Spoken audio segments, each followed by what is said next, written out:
मेरा नाम करण है और मैं एक ऐतिहासिक स्थानों पर रिसर्च करने वाला व्यक्ति हूँ। मुझे भारत के रहस्यमय स्थानों के बारे में जानने का जुनून है। जब मैंने भानगढ़ किले के बारे में सुना तो मेरा दिल उसी ओर खिंच गया। ये किला अपनी भूतिया कहानियों और शापित इतिहास के कारण मशहूर है। कहा जाता है कि वहाँ रात में किसी को रुकने की अनुमति नहीं है, लेकिन मेरे अंदर का जिज्ञासु इस रहस्य को सुलझाना चाहता था। मैंने अपने 3 दोस्तों रोहित, स्नेहा और अजय के साथ इस रोमांचक यात्रा पर जाने का फैसला किया। हमने अपनी गाड़ी ली और दिल्ली से भानगढ़ के लिए निकल पड़े। रास्ते भर हमने किले की कहानियों पर चर्चा की। लोग कहते थे कि यहाँ रात के समय अजीब आवाज़ें सुनाई देती हैं, परछाइयाँ चलती हैं और कई लोग यहाँ आकर कभी लौट नहीं पाए। दोपहर तक हम भानगढ़ किले के प्रवेश द्वार पर पहुँच गए।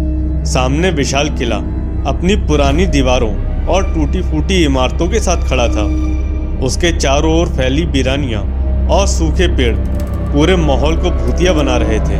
दोस्तों, किले के अंदर घुसते ही हमें वहां की हवा में अजीब सी ठंडक महसूस हुई, जो कि मौसम के हिसाब से असामान्य थी।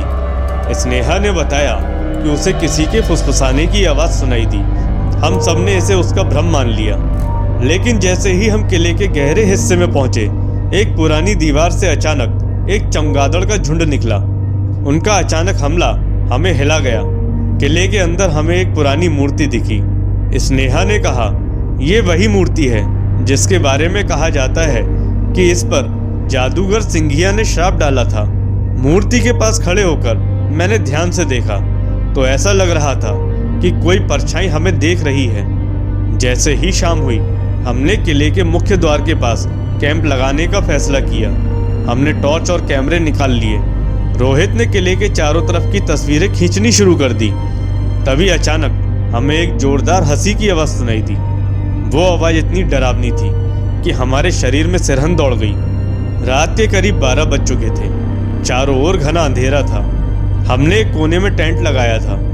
तभी स्नेहा ने अचानक चिल्लाते हुए कहा, वहाँ देखो, कोई खड़ा है। हमने टॉर्च जलाई तो देखा कि दूर एक सफ़ेद साड़ी पहने महिला खड़ी थी। उसकी आंखें पूरी तरह लाल थीं और चेहरा जला हुआ लग रहा था। महिला धीरे धीरे हमारी ओर बढ़ने लगी। हम सब घबराकर भागने लगे, लेकिन अजय को दौड़ते समय ठोकर लग गई और वो वहीं गिर पड़ा।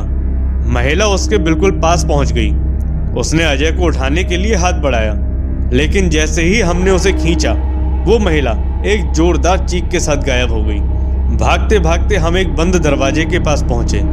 दरवाजा खुद ब खुद खुल गया। अंदर से अजीब सी गंध आ रही थी।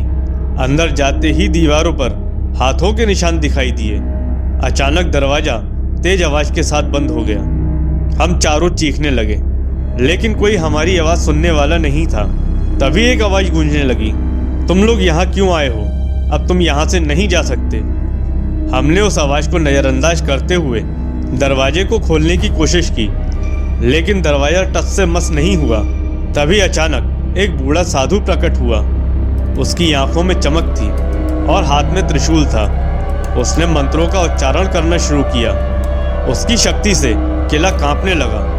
वो महिला की आत्मा फिर से प्रकट हुई और साधु के मंत्रों से तड़पने लगी और कुछ ही देर में वो गायब हो गई। साधु ने हमें बताया कि ये किला शापित है। सिंघिया नामक एक तांत्रिक ने यहाँ की रानी को श्राप दिया था और अब तुमने बहुत बड़ा खतरा मोल ले लिया था। चले जाओ यहाँ से। साधु ने हमें दरवाजे से बाहर निकाला और कहा कि अब इस किले के पास भी मत भटकना। हम सबने साधु का धन्यवाद किया और तुरंत किले से बाहर निकल गए। जब हमने पीछे मुड़कर देखा तो वो साधु भी गायब हो चुका था। भानगढ़ किले का वो अनुभव आज भी मेरी यादों में ताज़ा है। उस दिन के बाद मैंने कभी भी किसी शापित स्थान की सच्चाई को हल्के में नहीं लिया। भानगढ़ का रहस्य अब भी अनसुलझा है और शायद हमेशा रहेगा। दोस्तों, क्या आप कभी भानगढ़ किले में गए हैं? कमेंट में बताइए।